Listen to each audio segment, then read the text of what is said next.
السلام عليكم ورحمة الله وبركاته. الحمد لله الذي هدانا لهذا وما كنا لنهتدي لولا أن هدانا الله. اللهم صل على محمد وبارك وسلم. أما بعد، أعوذ بالله السميع العليم من الشيطان الرجيم من همزه ونفسه ونفخه.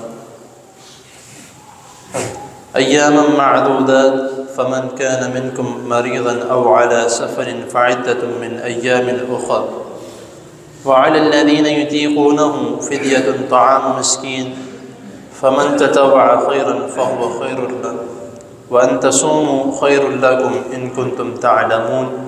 صدق الله العظيم. حضرات محترم، کل کی نشست میں روزوں کی چھوٹ کس کس کو دی گئی ہے اس کے متعلق چند باتیں آپ کے سامنے بیان کی گئی تھی. تو اس آیت کریمہ میں ایک لفظ استعمال ہوا ہے، فدیۃ طعام مسکین. اب ہم میں سے اکثر لوگ وہ یہ کہتے ہیں کہ اگر کوئی بیمار ہے یا کوئی سفر میں ہے تو وہ اگر اپنے روزے کا فدیہ بھی دے دے تو اس کے لیے ضروری نہیں ہے کہ بعد میں اس کی قضا پوری کرے. یہ فدیہ ان لوگوں کے لیے نہیں ہے جو وقتی طور پہ کچھ دیر کے لیے، جن کی کوئی طبیعت خراب ہو گئی یا کوئی سفر میں تھے. فدیہ ان کے لیے نہیں ہے کہ وہ اپنے روزے کا فدیہ دے کے اپنے آپ کو معاف کروا لیں روزہ.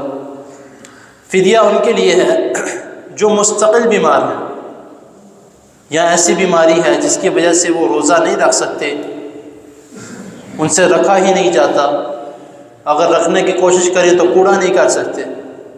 تو ان کے لیے اللہ رب العزت نے چھوٹ دی ہے کہ وہ فدیہ یعنی کہ اپنے روزے کا، اب فدیہ سے مراد یہاں پہ یہ نہیں ہے کہ اس کو تھوڑا بہت دے دیا ٹھیک ہے جس کو روزہ رکھا دیا.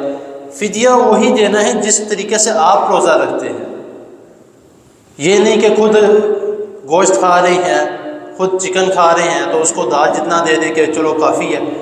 جو آپ خود کھاتے ہیں اس کے مطابق اس کو فدیہ دینا ہے. اور طعام مسکین کتنا ہے، کس کو کھلانا ہے؟ مسکین کو کھلانا ہے. جو ضرورت مند ہے اس کو دیا جائے. اس کو آپ یہ کہہ دیں کہ میری طرف سے روزہ رکھ لینا، ٹھیک ہے، بہتر ہے. لیکن آگے اللہ رب العزت نے پھر یہ فرما دیا کہ اگر تمہارے لیے کوشش ہوتی ہے، تم خود رکھ سکتے ہو تو بہتر یہی ہے کہ تم خود روزہ رکھو. اگر نہیں رکھ سکتے تو اس کے لیے اللہ رب العزت نے بتا دیا ہے وَأَن تَصُومُوا خَيْرٌ لَكُمْ، کہ اگر بہتر یہ ہے کہ تم خود روزہ رکھو، اگر نہیں رکھ سکتے تو فدیہ دے دو.